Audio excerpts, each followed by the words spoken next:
Good evening, and welcome to tonight's Village of Alsip Committee meeting. Today's April 29th, 2019. We'll call this meeting order at 7:31. Can we call the roll, please? Yes, Mayor Ryan. Trustee McGreal is absent. Trustee Dalzell? Here.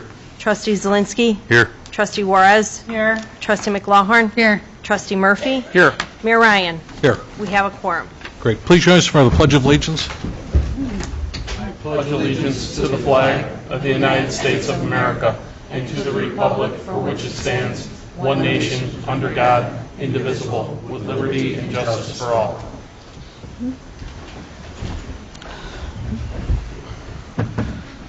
All right, we've got what looks like a busy agenda. This shouldn't be too bad. We've got a couple of presentations this evening, and we'll start with officers' reports, starting with myself. If anyone's available tomorrow night from 4 to 6 p.m., Commissioner Donna Miller, who's our commissioner for the 6th District, is having a coffee with the commissioner tomorrow night at Pappas Restaurant. That's at 12219 South Pulaski. And again, that's from 4 till 6 tomorrow night.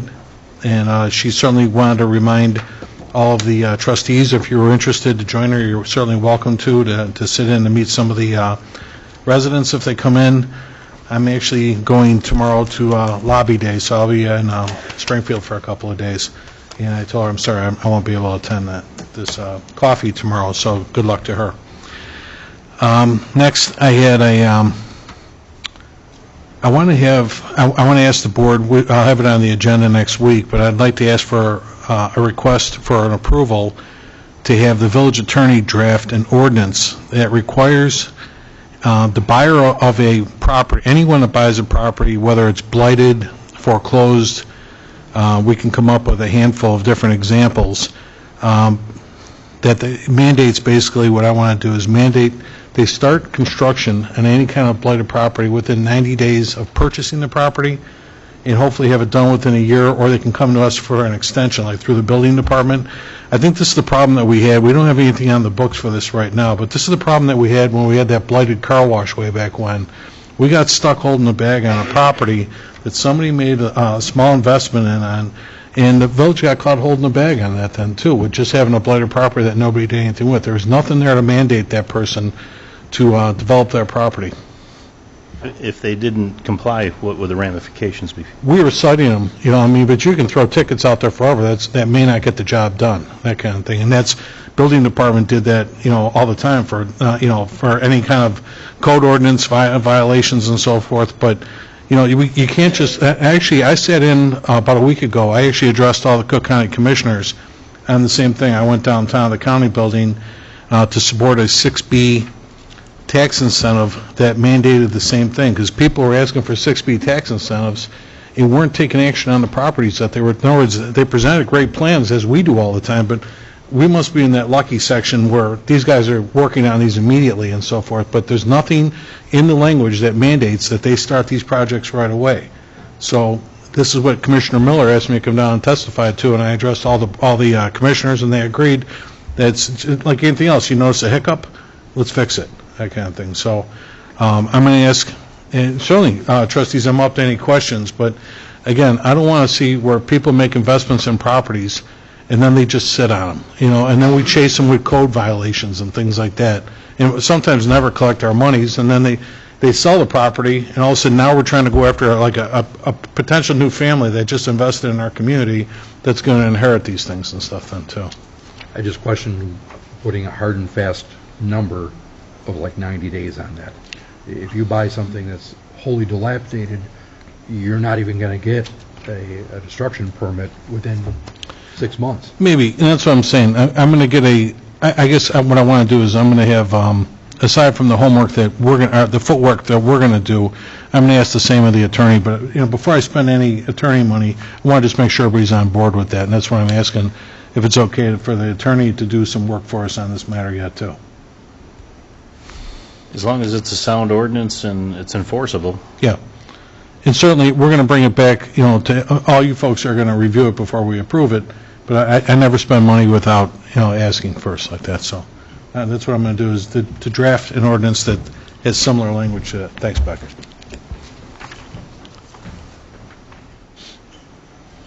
Becky, can I ask you, did this just come in too? Did we just get this? Or was this what you had already? Okay.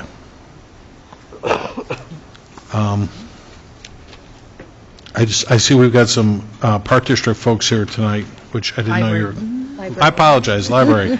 I was fixed on the Park District here. As far as, Park District is asking us if they can sponsor a Queen of Hearts raffle, and we reached out to our attorney, Joe Kankar, and Joe said he did send us back some, Becky just copied this for me. I'll get everyone a copy of this language, and it just says they need to comply with these sections. Pretty simple, and I don't want to get into it right now with a lot of the legal jargon to it, but basically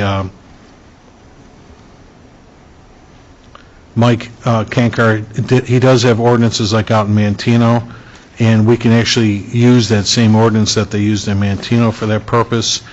And he says there is an establishment of raffles and chances licensed that shall be issued to only a bona fide religious, charitable, or labor fraternal, educational, or veterans organizations that operate without profit to their members, and which have been in existence continuously for a period of 5 years immediately before making an application for a license for a Queen of Hearts game. So there's a lot here to digest, so I'll put a copy of this in everyone's mailbox. And I said the Park District doesn't meet any of those criteria.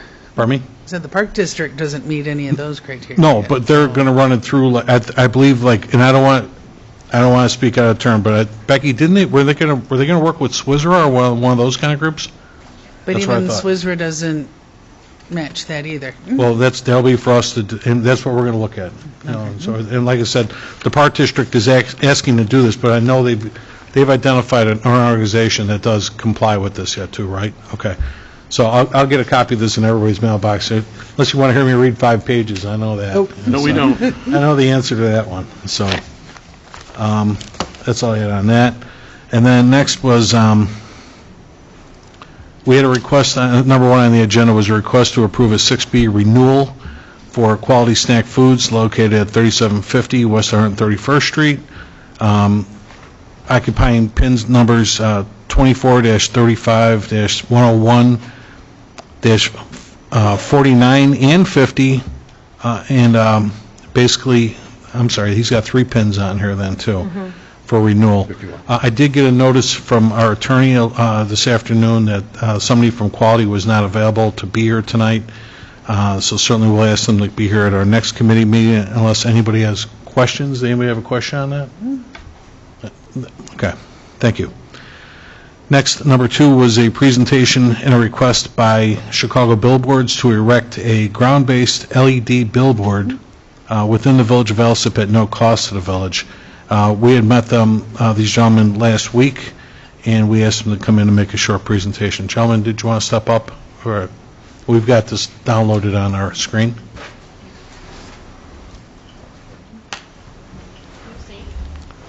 It's right here. The clicker? Oh, yeah. You're on my list.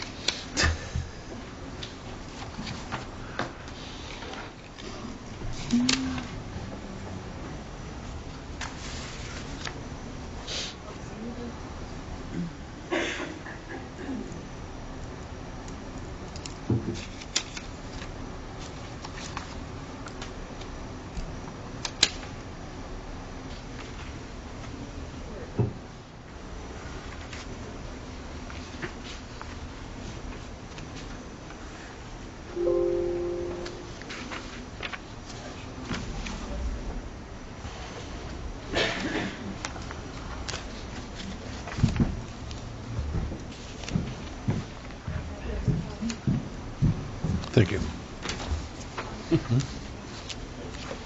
Is it? Okay. I'll share. Do we have a teenager in the audience?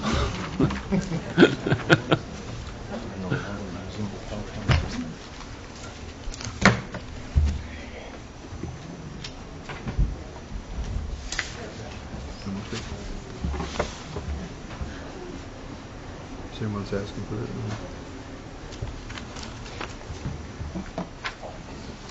Go ahead, sir. So our company is Chicago Billboards. Our program is, we don't really refer to ourselves as these as billboards. We call it a community digital network. So we look to partner with the villages to be on properties located within the village limits. We run programs that promote and advertise for local businesses, local business, local brick and mortar. We also, as part of that program, we partner with the city or the village to allow the village to promote their events as well. Various fireworks in the park, Christmas parade, Easter egg hunt, those types of things. You can promote anything you want. We've had programs run with PSAs about smoke detectors, and now hiring for police department. And we've done this program in a number of different communities in the area. We're in Joliet, Bolingbrook, Romeoville, Country Club Hills, Hoffman Estates, North Riverside. So, and we're now growing and expanding our company. We just built one in Oak Lawn at 103rd and Cicero, and I think that's where the village recognized our program from. So, but the whole program is provided to the village at 100% no cost to the village. We look for locations within the village that we can improve the aesthetics. We provide bricked, landscaped areas and signs. We look to position at prominent corners within the village limits. This is the one in Oak Lawn that we just recently put together. But again, the whole program is designed to promote local brick and mortar. So we try to keep local tax dollars local and let local businesses advertise within their community. And these are just some samples of some of the signs that we've put together.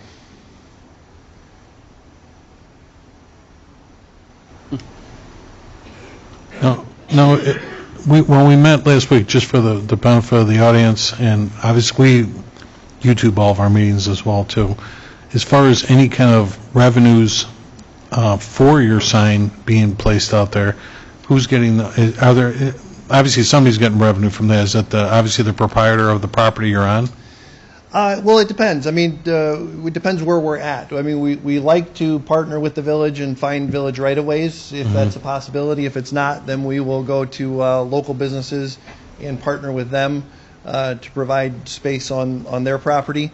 And then, yes, there would be a revenue share with them that would include either ad space or cash. If we were to do the cash portion, it's like $6,000 a year is what we pay for the ground rent, the ground space. But nobody wants the ground rent; they want the advertising space. Everybody wants the ad space on there. So we haven't had anybody take us up on that yet. But that's how the program works. We look to partner with either someone in the community or with the village itself on village properties or village right-of-ways. Okay, and we did have a discussion that I'm aware of yet too, that we didn't have any available village property to put something like that on, so you would be negotiating with possible property owners. Yeah, we would locate that, then sure, too. Yeah. Definitely. The way we were explaining to those folks too is that all of the ads that you see, even that big billboard, if everyone's seen that on 103rd and Cicero, just for our closest example, an ad runs for 10 seconds, and they cycle themselves every 80 seconds. So if the village were to allow Chicago Billboards to post a billboard over there, in return, you're saying we would get a 10-second ad every 80 seconds to use it at our discretion. Yeah, right. 1/8 of the sign would be dedicated to the village, and it would be in full rotation 24/7 all year long. So, and there's flexibility for programming is unlimited. You can change the ads as frequently as you like. It's all web-based programming. So the web-based programming will allow you can put 2, 3, 4 ads in rotation. They'll just cycle through as number 1 plays, and then 80 seconds, number 2 will play. 80 seconds, number 3 will play. You can day part them, so you can play ads during the day that are different than ads during the night. You can have ads running for 2 hours at a window during lunchtime if there's a picnic in the park or something. I mean, it's that flexible. So it's almost like a radio advertising capability. Okay. So the question, trustees, that we're going to put to the board would be, as we put on our agenda here, it was a request by Chicago Billboards to erect a ground-based LED billboard within the village of Alsip at no cost to the village. And we can put that out for a vote at the board meeting, but do we have any questions this evening on this? What size would it be, the LED portion? They vary. It all depends on the location and the visibility, the sight lines, the setbacks, how big the intersection is. Our smallest boards are 6 by 12. The largest one we've done is 10 by 20. But in general, we look for about an 8 by 16. The one in Oak Lawn is a 7 by 14. And it was just because of space constraints. Okay, don't we have an ordinance that already restricts ours to 50 square feet? Exactly, and which would mean we're going to have to get a variance on something like that then, too. And also that ordinance, especially if it's going to go on a third party, presently, our sign ordinance says that they can't use that sign for anyone other than themselves. Well, that's the difference between, I think, the billboard versus a property sign, like on someone's property. And you're right, because this is going to be tweaked to that. And, I mean, a typical billboard, no, we don't require, we're actually, Right. we're going to be leasing one over on 294 pretty soon, as that one goes up, so, but no. No, but it makes it very hard to distinguish when, you just said, these signs are going on somebody's property. They're not going on village property, they're going on business property. And now we're going to be advertising, under the guidelines of a billboard, and yet at the same time, it wasn't all that long ago that we reprimanded the church for advertising activities outside of the church building itself. And so this is contradictory to what we've already told existing businesses they can do. Exactly. And again, the church billboard would actually be more of a church message board. But yeah, we would probably need a little more definition as far as something like that's concerned then, too. Well, that's exactly, I was going to say next, but Ms. McLaughlin said, we put certain restrictions on businesses. If you have this sitting in front of some business and they're advertising outside of that business, then why would we give them the right to do that and not all the other businesses in town? Mm-hmm. So, Work you did is pretty, though. Thank you. Well, and we recognize, it doesn't always, these don't always come without variance. Typically, we're getting variance, but when we do the community, the community is always represented on the face. So what we've done with that is provide an opportunity for the community the village not to allow proliferation of these because they require monuments and they require approvals. So the monument base with the village identification allows you to dictate specifically what and when and where and who and how these things go up. So because of that restriction because of that amenity that we put on there, it allows the village that avenue to take control of this and not see them on every corner. We talked a little bit about lumens. Can you touch on that a little bit when we were in the meeting? Oh, as far as the brightness at night, yeah. Right. So we always recommend to any village that's entertaining digital ordinance to make sure that is written in the ordinance to have dimmers. So quality signs made by good companies will have dimming systems. So you can buy inexpensive signs from China and they won't have any dimming systems. Typically the signs will be running at about 5,000 nits during the day, which is extremely bright, but if you don't have a dimmer on it to bring it down at night, that'll blind you. It's crazy bright at night.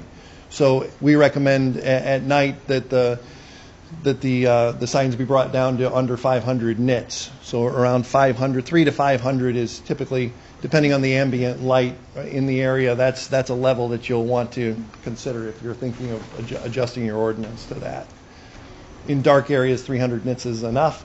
In bright areas where there's ambient light, probably 500 is adequate. And not be blinding. They just tend to glow and they do a nice job with the presentation of the image that are on there.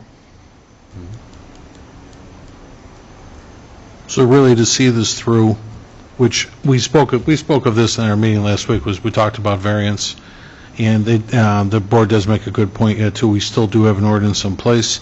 In this case, we'd have to define the difference between a message board and a billboard, whether it's for private use or not, that kind of thing then, too. So there can certainly, obviously, we've got both in town, and it's just a matter of how we differentiate the two. So, I mean, like I had said last week, I didn't expect this to happen overnight, but I got to start dialogue for this right away then, too. Sure.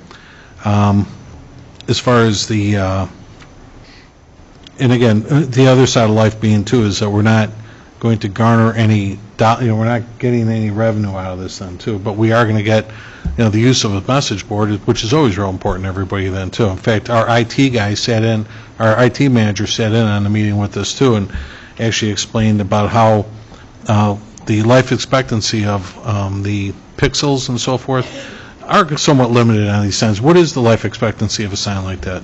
They say about 10 years. Yeah. Once you get past 10, you're on borrowed time. I think 20 years was the time frame. Yeah, I mean, we're utilizing a used one on Pulaski right now at a public space, and then the IT manager mentioned our own billboard right here in front of the Village Hall that's lacking some quality yet, too, the pixels, and that sign's 15, 20 years old. So, yeah, we understand the need, and Brian suggested that maybe this could be something nice to replace even what that was and stuff then, too. As far as distributing a message to the residents and to obviously the motorists and everybody else and stuff then, too.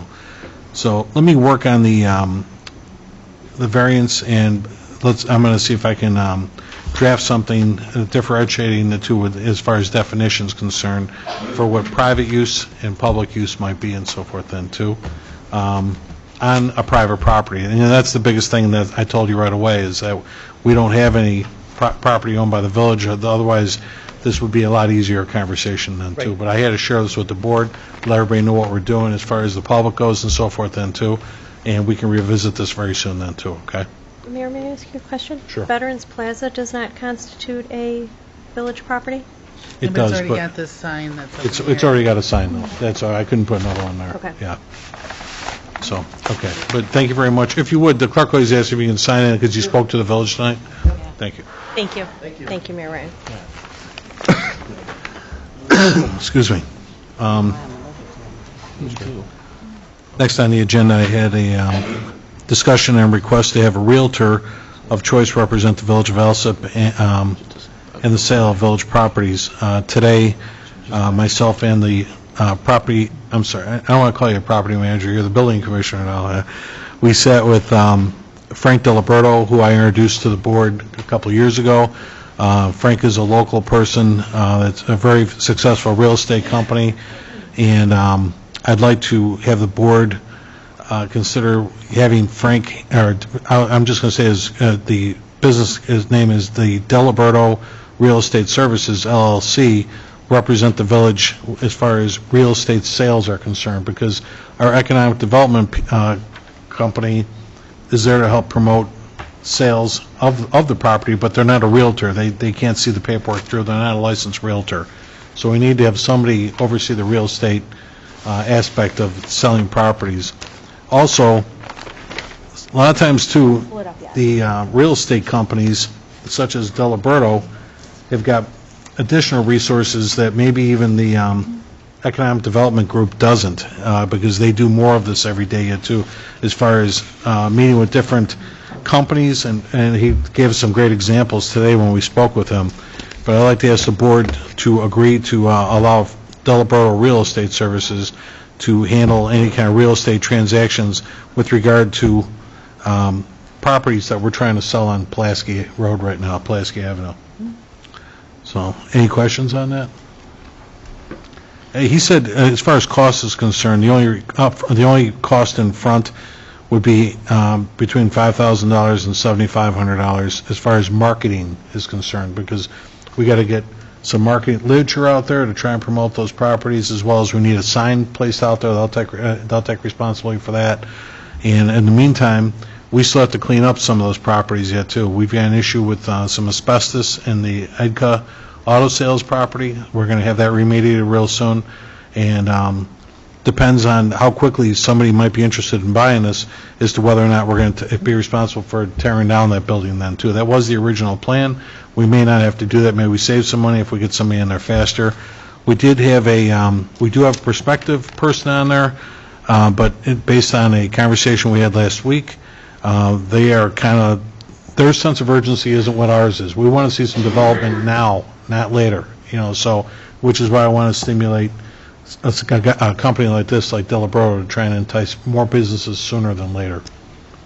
So they're going to be advertising and marketing the same properties that the Mannheim Group will be doing? Mannheim hasn't spent any money on marketing that property.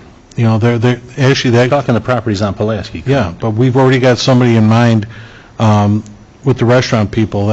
And those guys are still coming back to the table. But the new party that we had, they want to look at this a little bit longer to find out what Cook County tax assessor may do, and their banker and their attorney want to see what kind of like tax rates might be coming up pretty soon, and that tells me their sense of urgency isn't what ours is. We want to move on this now. Now, are we just talking 2 or 3 properties, or is this a blank check that we're giving you here for? We're not going to give any check just yet. We're going to concentrate on the Edka property. I'll just call it the Edka property right now. So right now, we're just doing the one property? Yeah. But we've got the restaurant buying the other property. So, like I said, we've only got 2 properties over there that we own right now. It's just those 2 properties. So they're going to work on the one. The other one's spoken for. So will he become before the board every time there's a property to be put up? Oh yeah, he'll have to, because they're just working on a commission basis. We're not putting them on any kind of salary or anything like that. Yeah. Well, I understand. I just want to make sure that we have an idea of how many properties are actually going to be going up at any given time. We've only got 2 to sell, and they're going to handle one of them. Yeah. Okay. Yeah, it's just the way it's worded. It just sale of village properties, and there's no definition of what that means. So. Yeah. No, anytime we're going to ask them to work on one, I'll come to the board and let them know, and let everyone know. Next on there was the presentation and request to create a liquor license. Sorry, did you do number 4, Mayor? Oh, no, you're right. Number 4 was a request to have the village attorney draft an ordinance mandating a square footage compliance for an establishment offering video gaming at a gas station. What I presented to the board, and I believe I gave everybody a copy of it yet too, was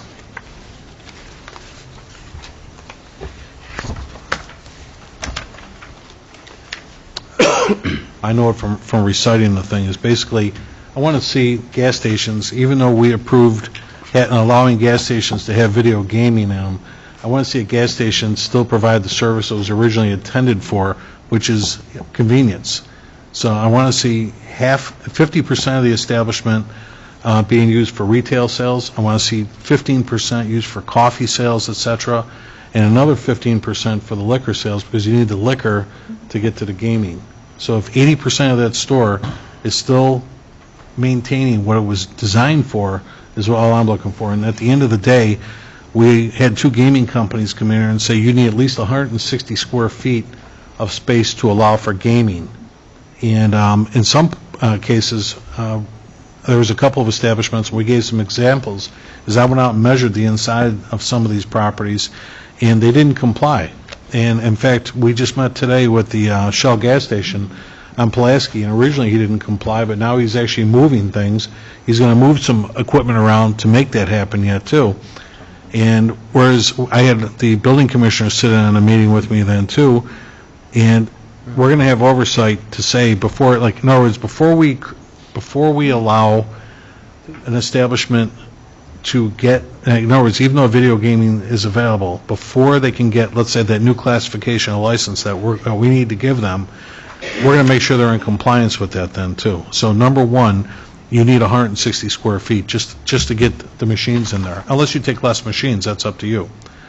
but the rest of it is going to be at least 80% of that store is going to be what it was designed for. We're not going to give away and just have somebody walk in and just have like gas and games. That's not going to happen. The reason those people purchased these properties was for a convenience aspect. Let's keep it where it's supposed to be, that kind of thing. So, again, not everybody's going to comply with this. Not everybody's going to be able to have this in their stores. Some stores are bigger than others. We had an ask last year from the BP over in Cicero. He's got almost a 3,000 square foot store. On the inside, there's over 2,500 square feet. He's got more than enough room to get something like that done in there. But for some stores that had like 650 square feet, that was a little bit tight. The ideal size that Becky and I were looking at was about 800 square feet to get something like that. Today, with the presentation that they made to the building commissioner and I this morning, he was more like 770 square feet. But again, he doesn't have to necessarily take 5 machines. If he takes less machines, then he's got the room for it and stuff then too. So, and we can actually have that on the language as we issue those classification licenses then too, to say, you only had this much square foot, and this is all the machines you're going to get then too. Anything more, you know. But we don't control the number of machines. And We you do can't if he control has an the number of agreement with us, machines. he will. Yeah, I mean, that's what I'm saying. I don't know that we can supersede state law. Right, we can't. I mean, Well, that's where I started with, was 160 square feet. Right. Okay, so if you don't have 160 square feet, and that's what Roger and I talked to him about today, he did make it with what we asked. It But seems you- that the breakout of it, where you break out the gaming, the liquor sales, the coffee, et cetera, and the retail, the coffee, et cetera, and the retail, I think we should just combine to make it a little bit less confusing. And if that comprises 65% of the store, 15% of it for the liquor sales, it just seems like if you allow gaming and you allow 20%, that seems like a lot of the store to be used for that feature. 20%? Right. If 20% of that square footage is comprised of gaming, I mean, to me, that takes on. Oh, a no, whole that different- was just in that particular model. That's probably not the best way to phrase it. I'm saying we need at least 80% of that store to maintain what it should before you get to the 160 square feet of gaming. Right. What I'm saying is I think that 20% of the store appears to be too large. I think that if it's 15% of the store, now you're not materially changing that business model to allow it to become a gaming place rather than what it was truly intended for. Some of the other ones, the one that was last presented, that's in their model they're building for already. Like you said, the BP, it's got a huge footprint. Some of these others,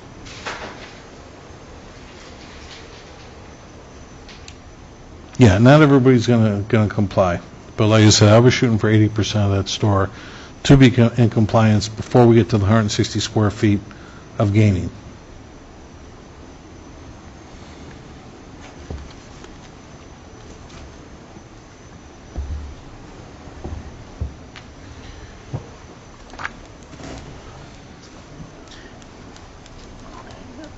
Excuse me, Mayor, are you making that 20% a minimum or a maximum?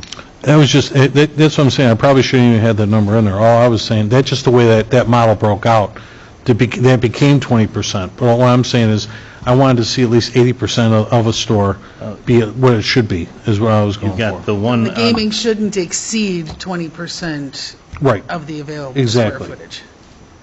But if the gaming, if you can only get 5 games in each establishment, that's not a huge space. No, but they need 160 square feet for the 5 games, and so Right. math-wise, if, The 160 square feet was the dictating number, to get that in. But if that took more, But every place wouldn't automatically get 5 games, correct? it would. That's what you needed to get 5 games there, was automatically 160 get 5? square feet. Okay. But if you still, like I said, I don't want to give away more than 80, my model was 80% of the store remains the way it is. Should be retail. Yeah, it should be for the purpose it was there for originally.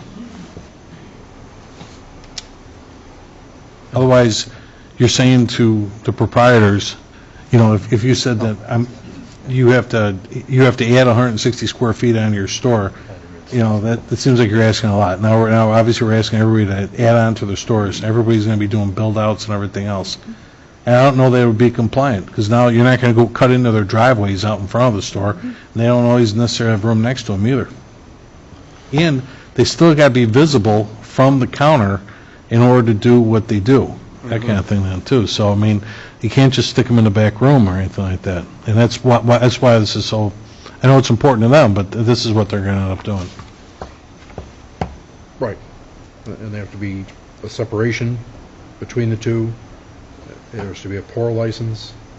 And of all the gaming locations we presently have, how many have less than 5 machines? None. But that's what I'm saying. The mark was, 2 of them have less than 5? I believe so. Out of the ones that we have in town, Yeah. there was one that had 3 Oh. that I know for sure. I didn't bet on that. I don't have Yeah. I don't have the list, but I was pretty sure almost everybody had 5. how Trustee Delzell here was saying, if you just make it a blanket statement of 20% maximum floor space for video gaming, then it would be on them how many ever they can fit in that space. Because right now the state just mandates that you have a maximum of 5 games. Right. You can have as little as 1 if you really wanted it. Well, sure. But wouldn't you want to put it as to you need to have 80% of retail? That's what I'm shooting. However Because then you could, Like I said, however you want to word it, but if you have that in there, they only have a certain amount of space to put this. right. And then it's up to them whether they still want it or not. Oh, yeah, and it doesn't, even with games like these, you don't have to put them necessarily all next to each other. I mean, if you had 3 on one side of the room and 2 over here, I mean, you still got your 160 square feet at some point.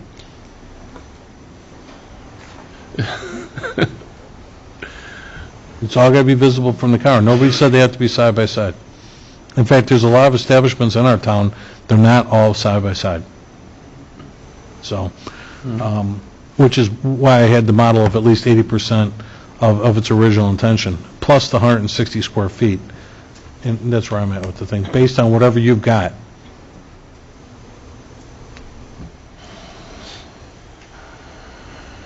Some places are bigger than others. Some places, have 800 square feet inside their store. Others have 650. The 650 folks weren't going to make it. And But they still could.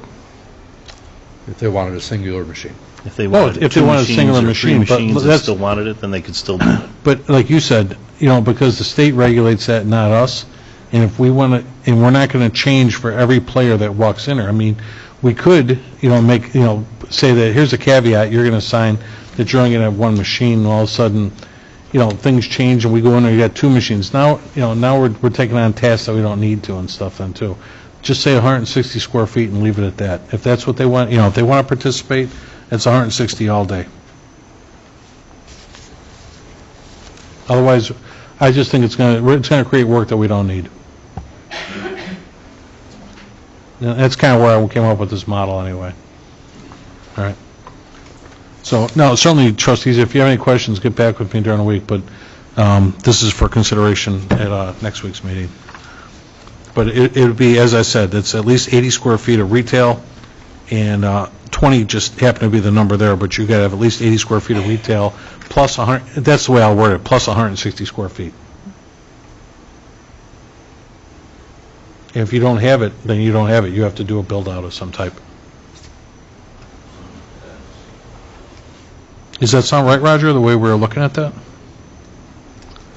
Now you're making it sound like they need 20% of their floor space plus 160 feet. Right, No, right.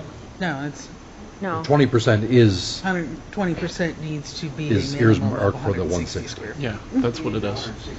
You need the 160 square feet, which cannot You would need the exceed 160 percent of the space. 160 square feet. right. That's what I'm saying. That's a driving factor, is the 160 square feet plus 80% of the store. Right. Okay? Where Correct. 160 square feet cannot exceed Right, 20% of the floor space. exactly. All right, thank you. Next, I had number 5 on here was presentation. Oh, we can cancel that number 5. That was a presentation request to create a liquor license for a new sports bar to be located at 11709 South Pulaski. This property belongs to the Shell gas station, which is who Roger and I met with today, and he's possibly going to pursue that video gaming on the interior of his gas station, and we suggested other uses for that extra property in question at 11709 Pulaski. So for right now, we're just going to disregard that, right? That's what we said earlier? Okay. But yet, in your handout, you said it doesn't meet the compliance. Pardon me? In your handout, you show that 170. He came up a few feet short, and he's actually moving walls inside the place. In order, he showed us a model today that he's actually going to be able to move walls in that place. So, no, he's still got to be compliant in order to get that, but he's going to move a couple of walls. That's like that, the other guy that approached me recently when I was passing out liquor licenses over at the gas depot. He wanted it, but his store's too small. You can tell walking in the place it's not going to work. And, but he's got a dormant car wash that's attached to his building by blowing out a wall. It could be more than 10, 12 feet from the cash register. He can actually modify that whole car wash, to actually put the 5 machines right in front of him there, too. So, yeah, there's different ways these guys can do it. Next, I had, I believe they're here this evening, is Miss Westlove. Are you here tonight? Okay, come on up, Margaret. Margaret Westlove called, and she was interested in leasing 2 properties over at across the street from Marist High School in that strip mall at 4043 and 45. There's 2 storefronts, West 115th Street, for a possible wine bar. Margaret, is that what you're looking for? Actually, this is Aggie. Okay, Aggie, yeah. Aggie is the owner and the proprietor of the wine bar. Okay. And it's a wine and craft beer bar. And she has a business plan with layouts and everything. And I am actually from Excel Entertainment, the gaming. Okay. Because Aggie would like to have an area within there for gaming. Okay. And we have partnered with her to look for a location, and she has selected Alsip as the municipality that she would like to open her wine and craft beer establishment, but with also the possibility of adding the gaming. Okay. So we're hoping to get an approval for a liquor license and gaming license. Aggie, would this be the name of it, Laura's? Yes. Okay. That's actually my grandmother's name. Okay. My grandmother had a restaurant in the 70s. The mic. Oh, yeah, I'm sorry. Yeah, you got to speak into that mic, that's all. My grandmother had a restaurant in the 70s, and recently she had a stroke, so we wanted to give something back to her and name this in her name. It's a sharp-looking place. This is exactly what you're going to do, Very too? similar, yeah. Yeah? So my family and I own a construction business, so we build homes for a living. Okay. So the build-out would be very easy for us, and that's why we wanted to bring a little bit more upscale, because the cost is a little less to us than a normal individual. Okay. So we wanted to focus on areas where it could be beneficial to both of us, the village and us as the owners of the business. Mm-hmm. So we were focusing on areas where empty spaces were there for a long time. So the 115 section was empty for about 500 days. Okay. So we were feeling that that would be a good location for us and the village. Okay, so your products, you're going to have, you're going to make your own wine, too? No, we're going to import wine and have domestic wine. Okay. And same thing with craft beer. Craft beer, and you're not making the beer on site, you're We are bringing not it? making any alcohol on site. Okay. Everything is being distributed through Stavsky Distributors, and they're a company that brings alcohol into us. Okay. As far as, I just quickly going over your business plan here, yeah, too. This will be a family-owned business, so everybody in my family, my mom and I, will be the managers. We will oversee every day-to-day aspect. We will be hiring local individuals to help out with the hours, but everything will be done in the family. So most of these, I was just looking at your wine list, most of the rosés, moscatos, chardonnays and whatnot, these are all $5 and $6 for a Yes, glass of wine? per glass. Okay. And obviously, you're just, hey, you're just going to do appetizers? Is that what it is? We're or- going to do cold plates and appetizers, that is Okay. correct. And at the same time, we want to put in a private gaming room to have additional entertainment for everybody that's coming in. But the main goal is to come in, relax, enjoy a glass of wine or beer, spend some time with friends and family or coworkers, and So you're going to take 2 storefronts over there, yes, we're Okay. planning to take 2 storefronts. and which is significant, but overall, what's the square footage on that, do you know? Each section is about 850 square feet, so it will be about 1,700. About 1,700 square foot. The reason we're taking both sections is the storefronts are wide, but they're short. And for the purpose what we need, and to make it look aesthetic, we need a little bit larger space. Are you blowing out the wall between them? We will, yes. Yeah? Okay. Maybe not completely, but we'll definitely. Yeah, make you'll it have an pretty. opening, obviously, to access one room to the next and so forth then, too. Okay. Same thing with 2 bathrooms, both handicap accessible.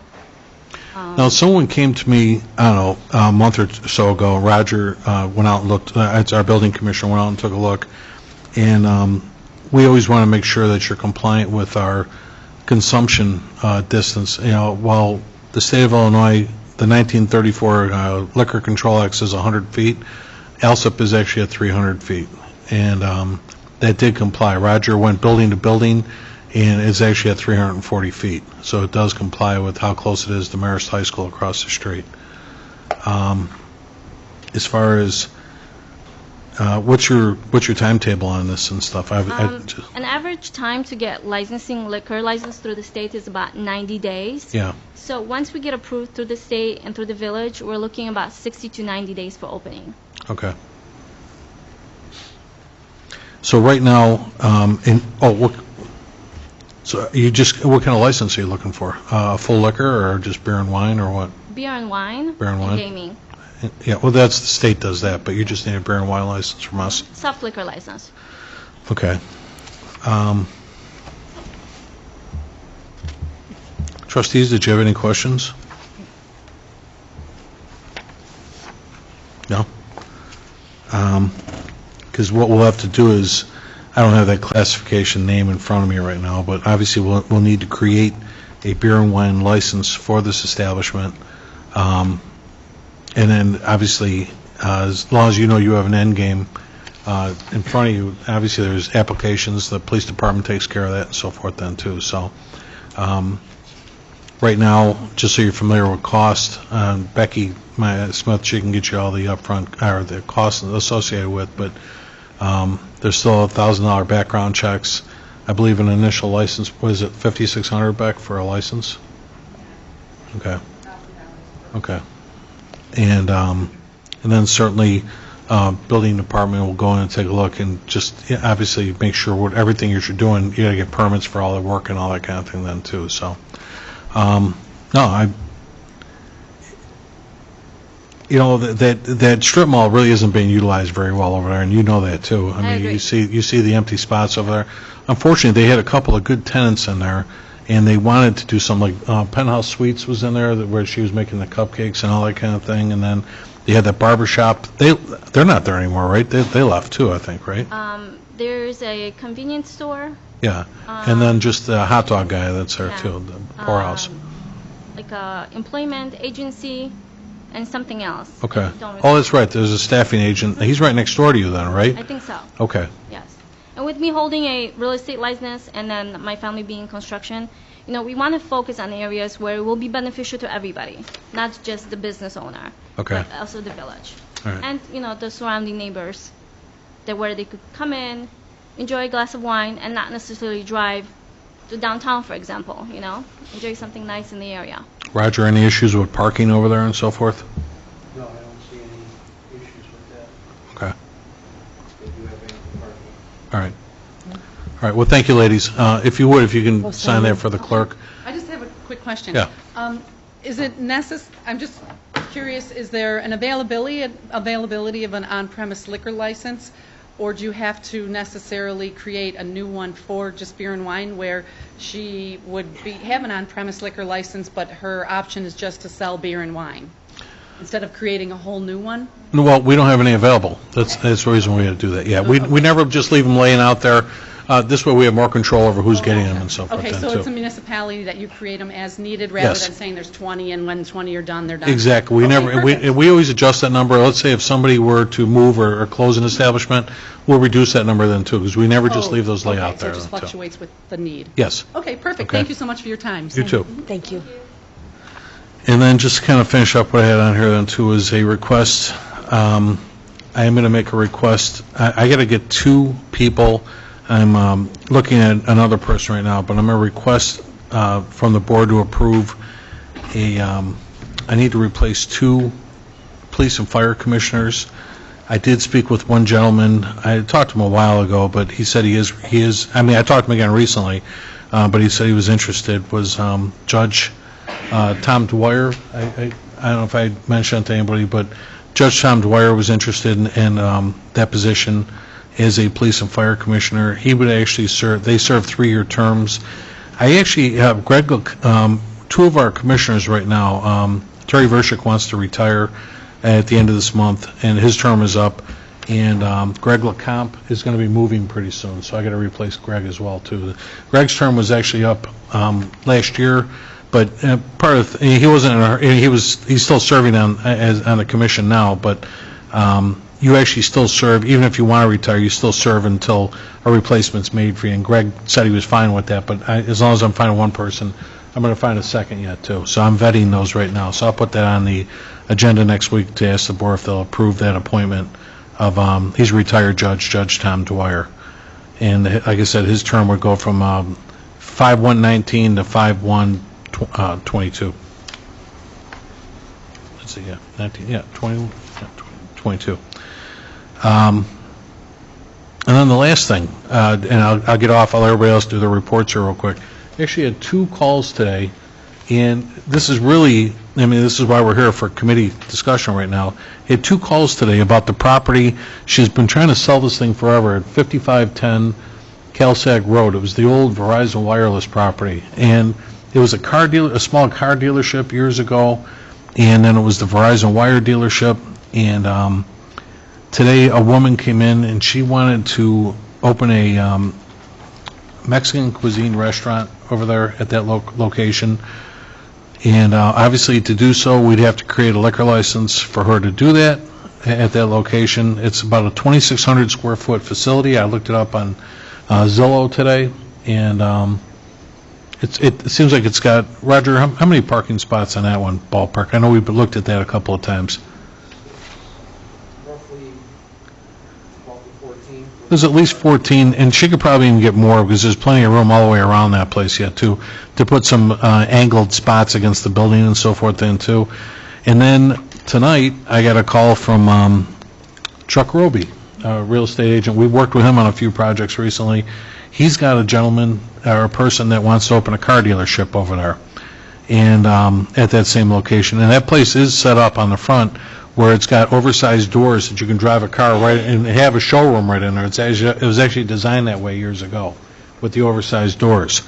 So the question to the board would be, and I can get back to both these people tomorrow, are we more in favor of creating a liquor license to bring in a new restaurant, or would we be more in favor of rezoning the property, because we actually don't have car dealerships in the B1 district, it's only in the I1, correct, Raj? So it's zoned B1 right now. We'd have to rezone the property in order to accommodate the car dealership. Do we want to, which one do we want to pursue? Is it more apt for the planning and zoning? I couldn't hear you, trustee. Is it more apt for the planning and zoning than it would be for us? Recommendations? Yes and no. You know, I mean, it still comes down to whether we want to rezone something or whether we want to create a liquor license.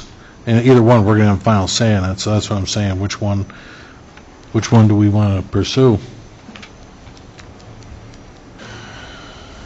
I mean, I guess I look at it as I wouldn't have any objections to either one, so let the owner negotiate who he wants to sell to. Well, I'll work on it this week. I'm going to see, because obviously both parties are interested in doing it. And if nothing else, I'll bring it to the board next week and say, A is this one, B is that one, and let's see which one we want to pursue. This way, I don't want to shotgun you guys and make you make a decision right here, but this way we got a little time to think about it, and I may have more information next week then, too. That just happened today. Well, if you have two on the hook, you just keep looking around the village for alternative places, for Maybe. one for the other. Yeah. Restaurant and, I think in some neighborhoods, like when it comes to restaurants, obviously, I think some areas are pretty well spoken for. I think their location, you got quite even a bit over there, there's a don't lot you? of activity there, too. There's Yeah, Nick's, you have there's Nick's Country House Barbecues and over there, the Nick's Country Barbecue. House, Athens Euros, the Japanese restaurant, there's a lot of stuff right in that It's a corner. melting pot. Yeah. So, and, Dunkin' Donuts is across the street, you name it. There's a lot of activity over there. But as far as we're concerned, no, there's quite a few in Alsip as well, too. So, something to think about for next week, and I'll bring it back to the board then.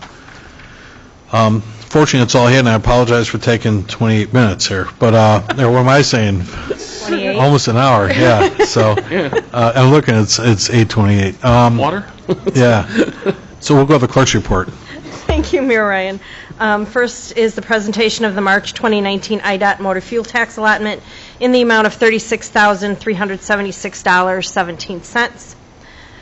Second is presentation and approval of the March 11th, 2019 committee meeting minutes. And then it's that time of year again for vehicle stickers. Shanae, would you? Yes. Is it up, ready to go, do you know? Do you know what's the title of the presentation? Erica said she'd sent it, she'd saved it up there. Yep. Thank you. Last year, we began to offer purchasing the vehicle stickers online. We have gone ahead and combined, for lack of a better way of putting it, the software with the new ePay that the water department is also using.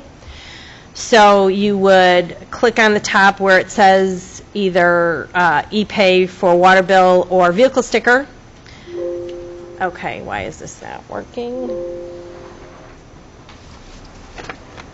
She said just hit the next arrow. Wait, maybe if I turn it around? Ha, there we go. Going backwards.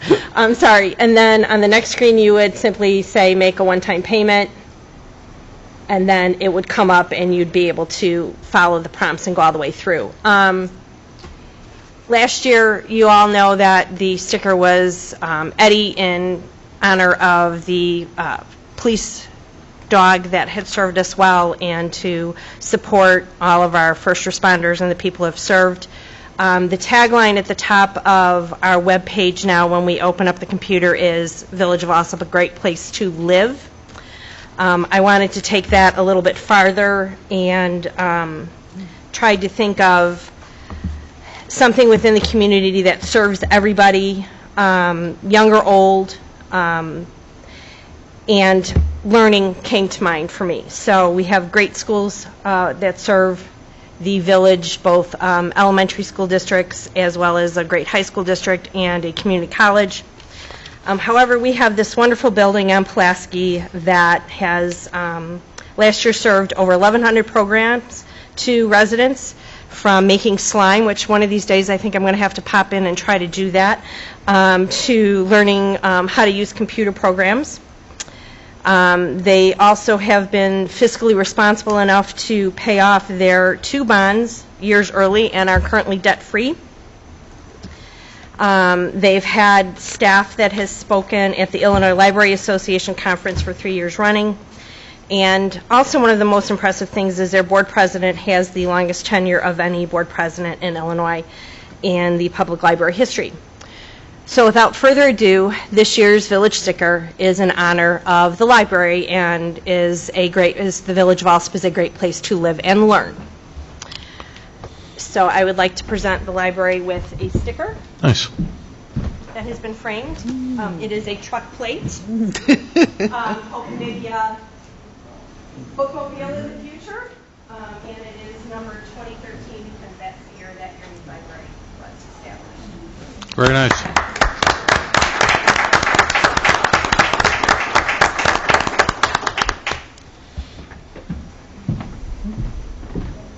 And that is my report, Mayor Ryan. Okay, so we'll be putting this on our village website and Facebook pages, but just for folks listening at home, obviously, as the clerk said, it's going to be, there's a picture of the village library on the front of the vehicle sticker this year. It'll be in a horizontal position. Every year we try to rotate from vertical to Correct. horizontal, make it easier, identify who's got a fresh sticker on their car. And this is going to be Village of Alsip, a great place to live and learn. So. And vehicle stickers officially go on sale May 1st. This Saturday, Village Hall is open from 8 to 1, so you can purchase them. They need to be displayed by June 30th. Very good. Nice job. Thank you. Sure. Next we Quick. Go ahead. Sorry, that was quick. Why don't we have Less than 40 minutes? Why don't we have the people from library stand sure. up and... We'd like to acknowledge you Yeah. folks came out tonight and stuff. Yeah. Sure. In the audience tonight, we've got Mary Jane Schneider. Mary Jane, thanks for coming out. Jerry Dusick. Thank you, Jerry. And then Les Engelbrecht. And then Therese McLaughlin. Thank you, Therese. And then Sarah Catanero. And Mary Lou Paramba. Mary Lou, I'm drawing a blank. I apologize and stuff. Thank you very much, folks, for coming out tonight and stuff. And too, it was very nice. It was a nice. Obviously, for the clerk to dedicate that toward the library. It's a great looking building, and obviously, everyone loves the look of it and stuff. And really, you meet new families all the time that are appreciating the experience that they have when they go over. And I'm not making it up. Seriously, I hear that too. Is everything going okay over there by you folks too? Okay, I got enough on my grocery list to talk to our upper echelon about on the lobby day. Anything you need to want me to throw in there for you? I was stuck. I'm supposed to have dinner with the Park District tomorrow night while I'm out there, so I know they want to get a couple of things done and stuff yet then too. So we'll see. But thank you very much for coming out tonight to our board meeting. Thanks for coming out. Appreciate it. The standing committee reports. Finance Committee. Public forum. Oh, I'm sorry, public forum. Anyone in the audience wish to address the board tonight? Nobody? All right, thank you. Then the standing committee reports, the Finance Committee, Trustee McLaughlin. Next week for approval, I will have the usual list of payroll and accounts payable. And that's all I have, Mayor. All right, thank you. And then fire report, Trustee McLaughlin. I have no report under fire this evening, Mayor. Okay, thank you. The police committee report. No report, Mayor. You know, I asked Chief Miller just to sit in for a moment and just with regard to an ordinance and legislation issue that we had, and the Chief can speak to it if anybody has any questions. I drafted something earlier. Trustee Murphy, if you want to speak to the ordinance and legislation at this time, what you wanted to amend? Sure.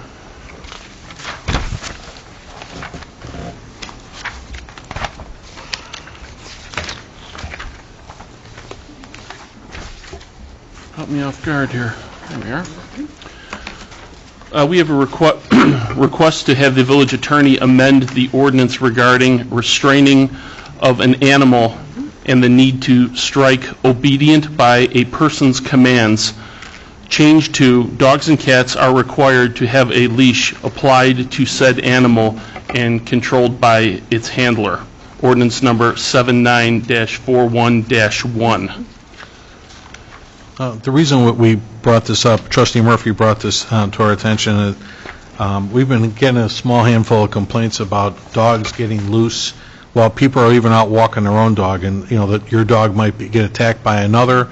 We've had pedestrians get knocked over by loose dogs and so forth, and it kind of speaks for itself that your dog shouldn't get loose. But we just had a couple of instances. Chief, how many do we get? And not a lot, but how many recently have we gotten on that? Well, it's funny because this last weekend we've had 3 or 4 dog bites. So, Really? yeah. Okay.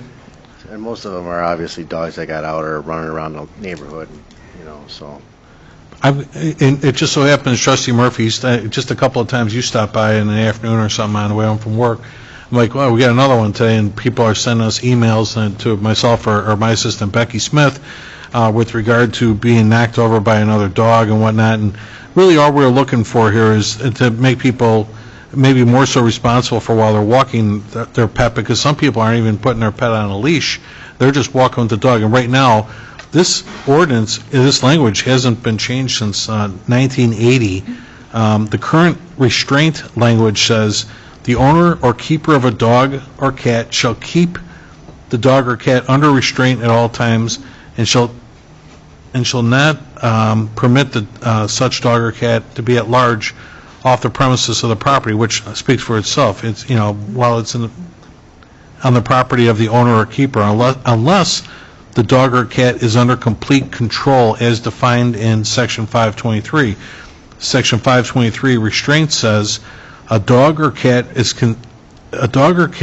under restraint within the meaning of this article if he is controlled by a leash or at heel beside the responsible person, or obedient to the person's commands, or within a vehicle being driven or parked on the streets, or within the property limits of its owner or keeper. But again, it's kind of vague when it gets said just under a person's commands.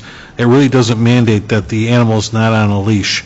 And that's what Trustee Murphy was referring to, is he wants to see the animals on a leash. So, again, that language is from 1980, and we were asking the board, we can put this on the agenda to ask the attorney to amend this to incorporate that language if the board it was inclined to agree. Does that sound right to you, Chief, how we said that? Yeah, I would just clarify that as long as it's in the public, that it needs to be leashed. As long as, well, public. if it's in public, outside of the, that's what I'm saying, outside of the property. Outside of a person's residence. Right. Yeah, that sounds good. It would also coincide with what the Park District has, so we're not dealing with two separate rules for different.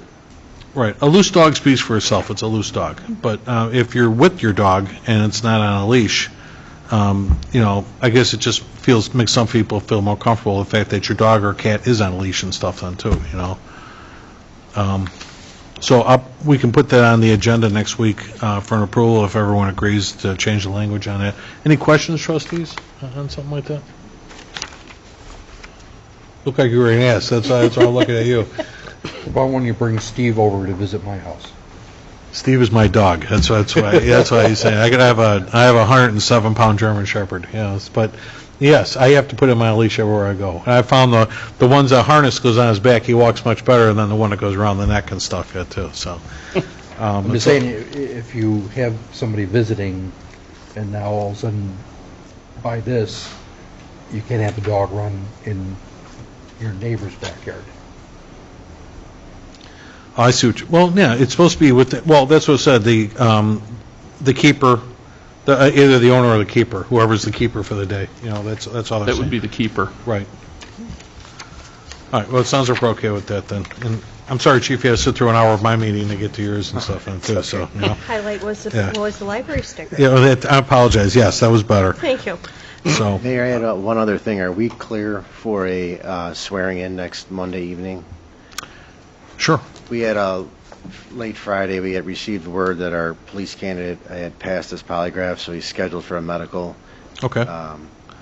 in psych this week, so we don't anticipate any problems. Provided all goes well, we'd like to do that Monday evening. That'd be fine. Next Monday night, the 6th, we're going to be swearing in 3 firemen next Monday night. And actually, I was going to do this under communications, but we're going to have student government night that night then too. So we're going to have 8 students, 4 from Prairie and 4 from Hamlin, are going to be in here to sit in with all of us next Monday night as far as student government night. So it should be a good meeting to come to and stuff then too. So, sure, Chief. Yeah, we'll put them on the agenda.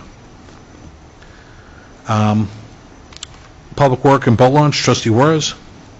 I have discussion regarding the financial status of the boat launch, revenues versus expenditures, and the MWRD lease agreement, and request to advertise to go out for bid for the 2019 MFT street resurfacing program. That's all, Mayor. Okay, so very quickly, and Trustee, thanks. I actually put this on the agenda just for a quick discussion.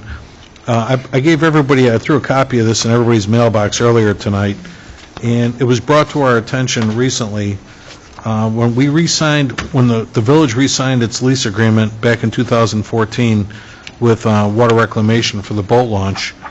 It was, just so everybody knows, that lease actually runs for 39 years. That lease goes till year 2053. One thing that wasn't enforced on this, and we were called out on it recently, is when you read, I don't know, about 6 pages back into this, there's over 33 pages of contract here, but we are actually liable for 25% that we need to pay MWRD for any, Kent, if you want to explain that even a little bit better. Yeah, this one actually was a surprise to me. In the MWRD lease, which is a 39-year lease that began at the beginning of 2014, it says that 25% of all revenue, not profit, but revenue to the MWRD for the boat launch needs to go to MWRD. You're allowed to take out any meaningful improvements to the site, but there's also other things that can be added to that in the cost, and that's on top of the lease cost. In the past few years, I've had no idea about that, and to my knowledge, we've never made a payment on that lease, and that's why I didn't know that. It's not in this year's budget, and they're actually asking about the previous 2 years, but they could ask further back than that, and they want details. In addition to that, it needs to be part of the audit, specifically a couple pages, kind of like our TIF reports that we get from the auditor, so they can go through and see that. Now, in looking, both myself, but more importantly, our accountant, Karen Bonema, looking at that, I knew we weren't making a profit, and she's established that we've been losing about $14,000 a year with that. In talking to Mike Frater for Public Works, Streets Department, who's in charge of operations at boat launch, he said that it's probably somewhere around 10% of residents, but there's no good way to know. The clerk's office doesn't separate that so we know who are residents and who aren't. In terms of the stickers, we're not allowed to charge different prices for residents and non-residents either. That's a little aside. But essentially, we need to be paying about $2,500 a year additional on top of the loss that we've already been doing for the boat launch. At one point, it's my understanding, years and years and years ago, that boat launch actually made money, but that's before I had competition. There's a boat launch in Worth, and it's my understanding, I've heard this secondhand, that they don't have anybody at that site. So their costs are minimal, and frankly, it's not surprising, given MWRD's lease, that people would have no operation, try to get their operational costs down to zero, because the lease is incentivized to do that. You'd be losing money to do anything other than that. Now, I do have to say, though, it's inaccurate to state that there was no competition. Worth Boat Launch has been opened at least since the late 90s. Riverdale? So, I know Riverdale, I've been to that one. I will say it's not making money. Right. However we got there, it's not making money. And from finances, and we will be paying additional money, probably both for back years and the current year that we're not part of the budget. So this coming year, it's not going to be making a lot of money as they get close to telling us what our bill is. And on top of it, in that lease, it says that their investigations of such things, they can charge us for that too. So it just keeps getting deeper and deeper. This lease was very much written from the point of view of MWRD as I've read it, but I am no attorney, and I have recommended to the mayor that our attorney looks at our options with regards to the lease, whether it can be transferred, whether or not it can be canceled, and based on what I've seen, I think those are both unlikely scenarios, but that's for an attorney to look at. Whether there are other options in terms of how much we have to staff, which I think we have greater flexibility on, whether or not there are alternate revenue sources that we can use that fit within the lease, and operating hours, et cetera, et cetera. But I do think this is something that is unsustainable right now because this goes out to, what was it, 2053? Yeah. And that's a lot of loss for something that looks like it's not really benefiting many of our residents, if at all.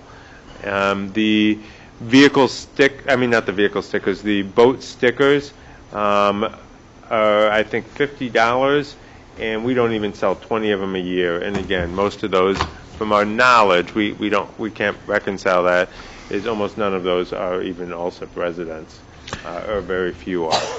So this is a service. I'm not sure how the village got part of this service. This really doesn't fit in recreational boating with the other services that the village provides.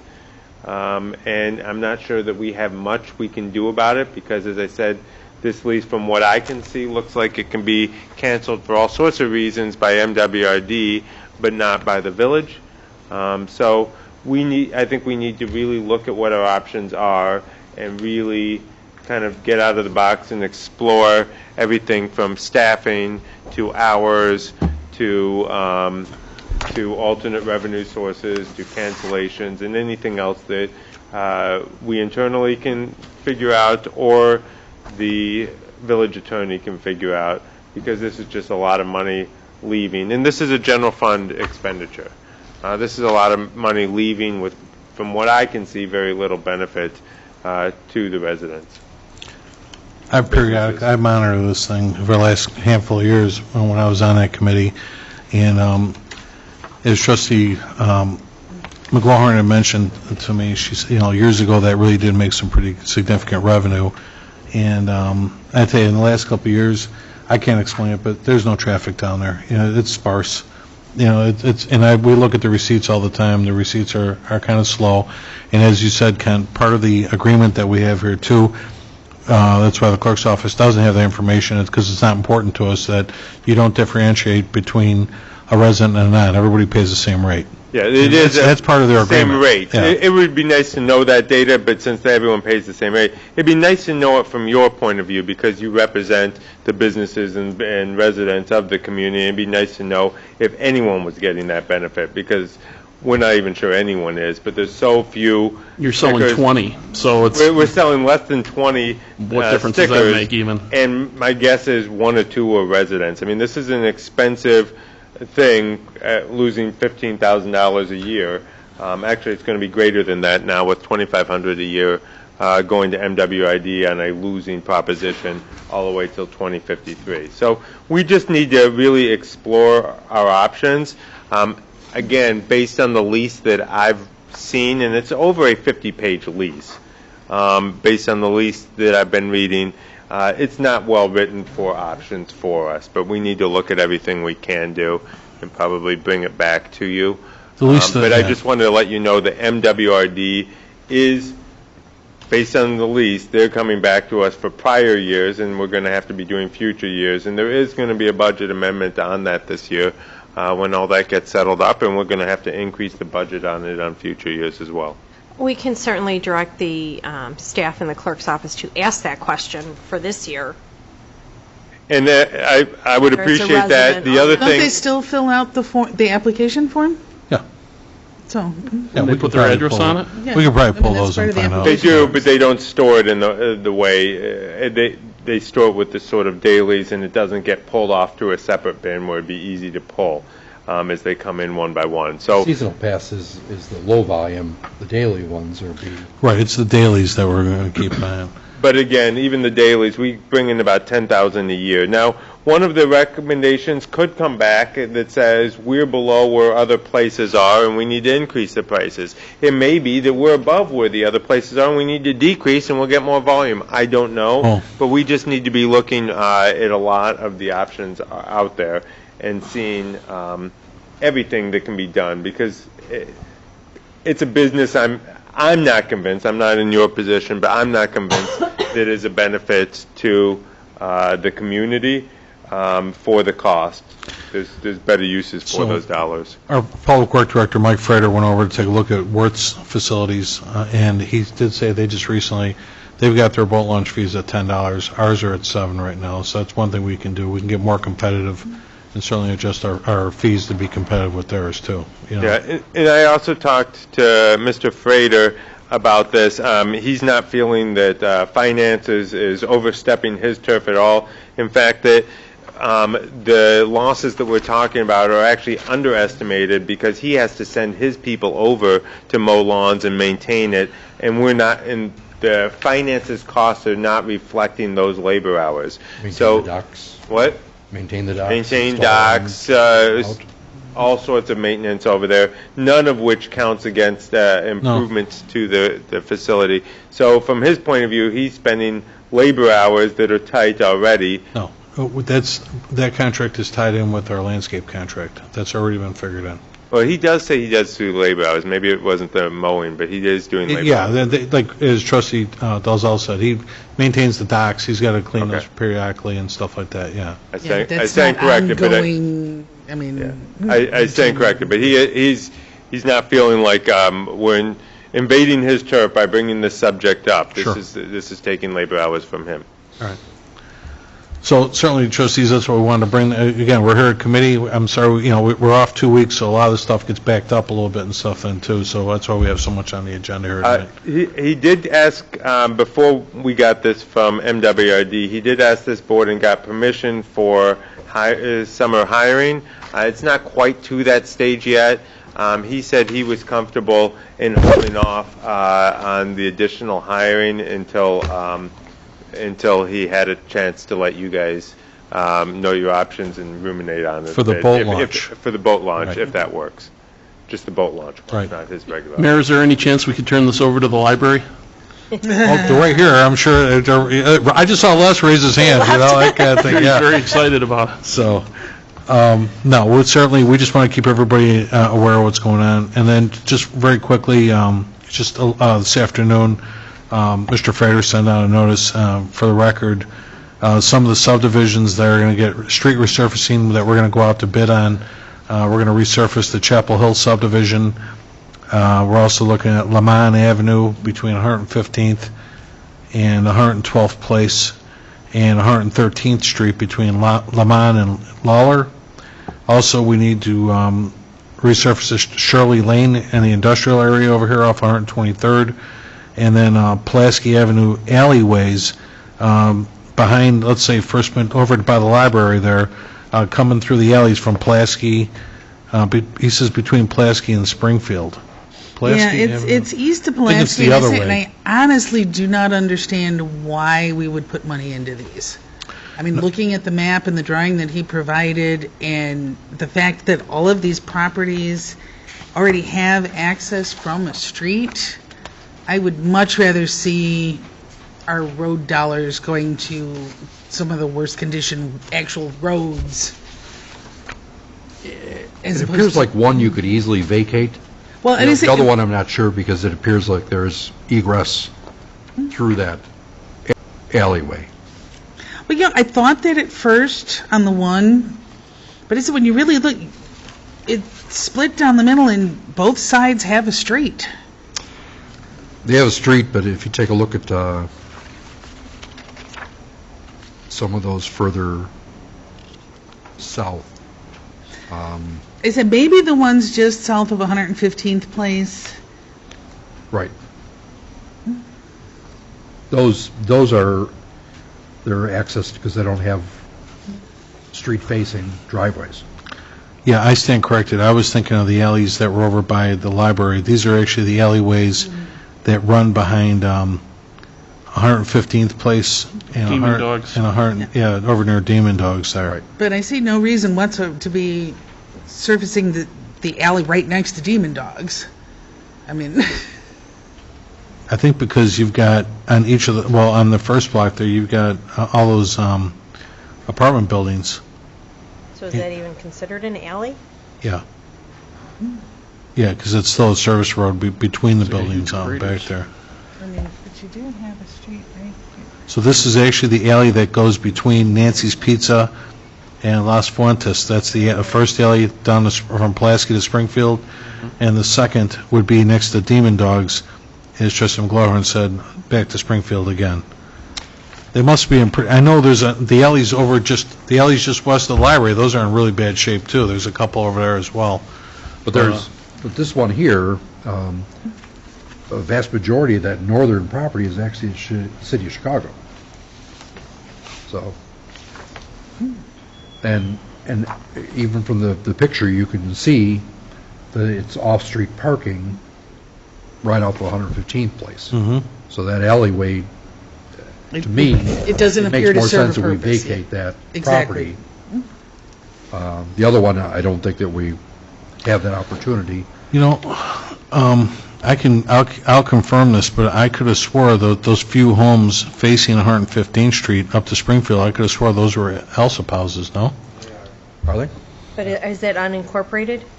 No. I do annual inspections, I know. Yeah. Okay. I've gotten many complaints, and it is bad over there.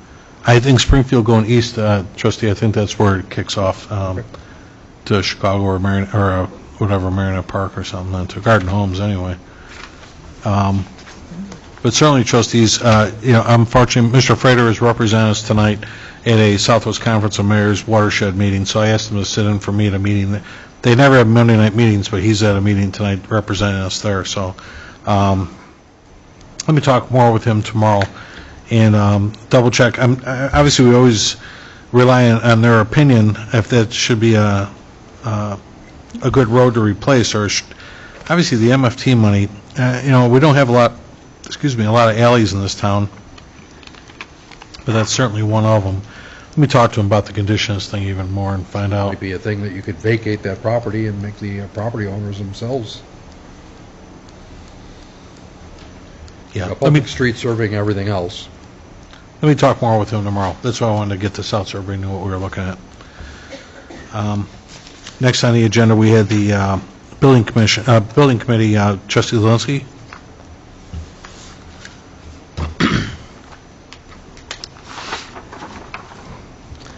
I have a presentation of the March 2019 monthly activity report.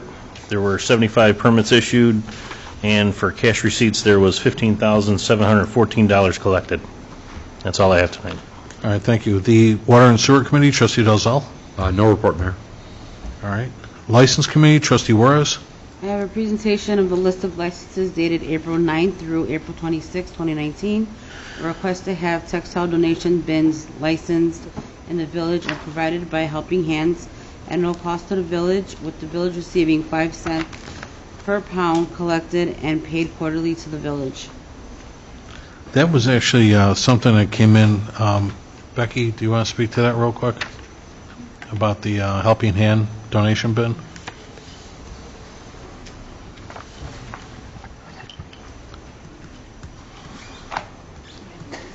Yeah, basically, the lady started this business, and it was just to anybody who were to get rid of their clothes, instead of throwing them in the garbage where they ended up in the landfills.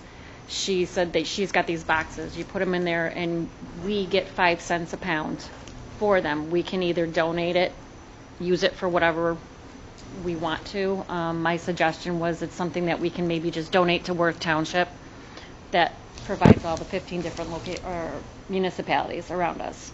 So whether at Christmas time or for the homeless or whoever that they deal with, we could do that, and we can put these boxes wherever we want. So my suggestion was maybe one here at the Village Hall, and if there was any businesses that wanted them, that wanted to continue to do this, we can do that as well. And they empty them every week. No, good. I mean, we already have a business in town that does a very similar thing in nature. Which one? Yeah, but Oh, yeah. This is a donation box like you see in many, like there's the one over by, in Crestwood, the one by Best Buy. That's not a Helping Hand, but it's similar where you can Yeah, put it's a small. clothes and stuff like that. Big. I think the thing, we wouldn't get stuck with, but if they're handling all the merchandise, if they're handling all the used clothing and so, I think all Worth Township does, Beck, is they basically just do coats. Because otherwise they'd be stuck with, No, they're not getting the clothes. The money that we would make from it, we can donate that money to Worth Township for them to use in their food depository or whatever they need. That was my suggestion. Unless we had a cause here too, if we were. Or whatever you want. Yeah. But yeah, this would be, I get you, Trustee Dalzell, it's just, it's kind of the same difference. It's just having a donation box. Does Ambits actually have a box though right now? They just still have the pickup service, right? Yeah. Those Purple Hearts and... And Purple Yeah, but Heart. they don't pay you by the pound. Yeah. Right. But I'm just saying, It's it's just still a way to going- get still more going to money a to go worthy towards cause, the homeless so. or whatever we're doing, just to do a good cause. Right. Put it to the boat launch. Library? Always thinking. You still haven't shared your idea about buying a Menards coffee cups to balance the I didn't mean to budget. put you on the Make a spot, I'm buck. sorry. Yeah.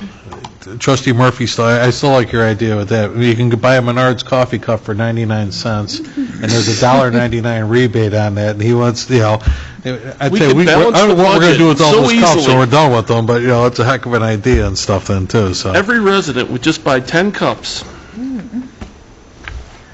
So, Moving on. anyway, we can put that to the board to see if they want to consider that next week. Thank you. The Economic Development Committee, Trustee Murphy. No report tonight, sir. All right. The Plan and Zoning, Trustee Zelinski. No report this evening. Special Committees, Village Properties, Trustee McGlowan. No report this evening, Mayor. All right. Insurance Committee, No report, sir. Ordinance Legislation, we already covered. Anything else you want to say there? No, that will do it. All right. IT, Trustee Dalzell. No report, Mayor. All right. Human Resources, Committee.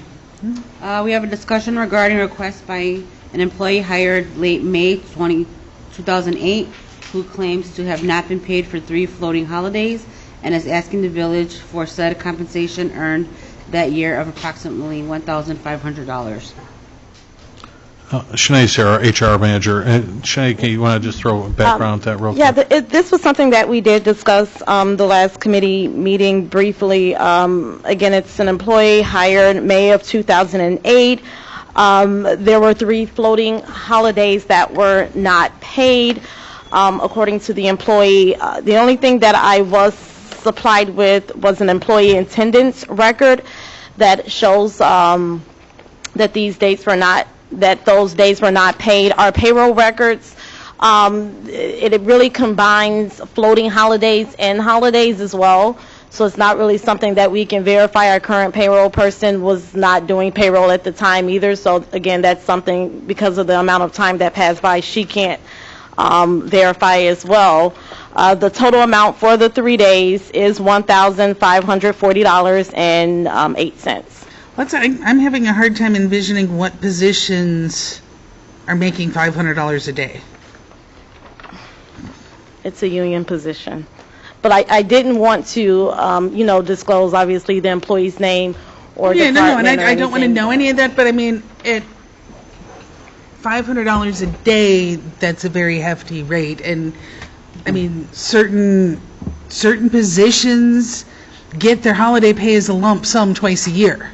So they don't necessarily take the holidays on the holiday, they get a check for them twice a year. And why are you bringing this up 11 years later?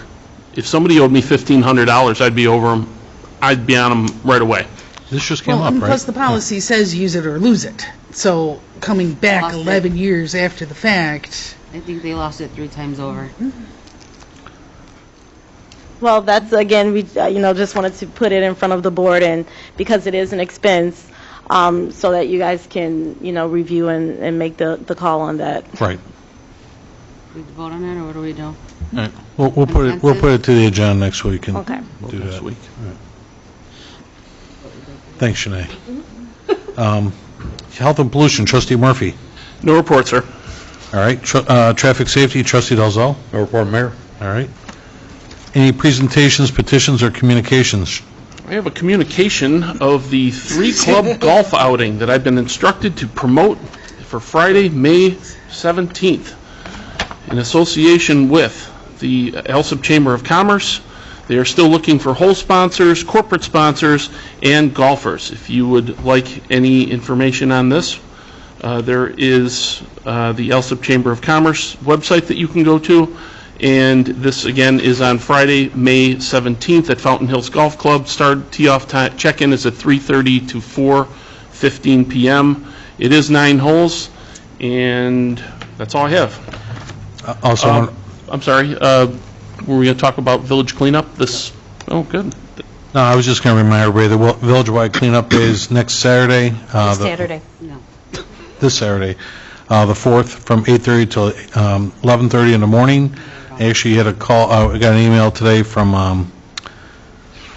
Tom Lyons over at New Farm. He's already looking for a designated area to work, so I told him we're going to give him a list. We're going to probably have that by Wednesday this week, and tomorrow we'll get it going. And last week we actually had Greif Container came out, and they cleaned up 131st Street from the flea market to Cicero. There were some other volunteers out there early in the day I met with, and I did speak with the new owners of the flea market, and they cleaned up that area, or will be cleaning up there. It probably should be done by now, because we had a good conversation. That whole corner across the street from Greif, somebody threw carpeting out there, broken TVs on it, all that should be gone by now, too. So I had a good conversation with him the other day on that, sent him pictures and everything else. But they're good people. Justin Joseph is his name. He was going to take care of that. And we thank him for that, doing that. Any unfinished business, trustees? Any new business? I do have some new business. You may or may not know that the clerk's office is currently understaffed. I am going to put on the agenda next week for approval to hire a seasonal worker for the summer, not to be paid $11 per hour for a period not to exceed 14 weeks, and they would not work more than 40 hours. They would not receive any benefits since they are titled seasonal. They would be responsible for answering the phones, scanning, filing both electronic and hard copies, and helping with vehicle stickers and any other tasks as assigned. I would figure that because of the low staff in our office, that person will be very busy for the 14 weeks. So I will put that on the agenda for approval next week. What's the age requirement? 18, I believe. 18, yeah. Understaffed because of medical. Correct. And it is something we will be discussing here shortly as well. All right, so we need to adjourn to a closed session. Myself and the clerk needed to discuss something with everyone. This shouldn't take too long. Mayor? Yes. Make the motion to adjourn the closed session, discuss employment, compensation, discipline, performance, and dismissal, specific employees of public body or legal counsel for the public body, including hearing testimony on a complaint lodged against an employee of the public body or against legal counsel for the public body to determine its validity pursuant to 5 ILCS 120/2 C1, and also discuss the minutes of meetings lawfully be closed under the Open Meetings Act, whether for purposes of approval by the body of the minutes or semi-annual review of the minutes as mandated by Section 2.1 or 2.06 pursuant to 5 ILCS 120/2 C21. We have a motion. Second. Roll call number 1 to adjourn to closed session. Trustee Dalzell? Yes. Trustee Zelinski? Yes. Trustee Juarez? Yes. Trustee McLaughlin? Yes. Trustee Murphy? Yes. Motion carries to adjourn to closed session. All right, the clerk said she needed 5 minutes, or 5 or 10 minutes, Yep. and we'll meet across the hall. Thank you. Thank you. Thanks for joining us this evening, everyone. Have a good night.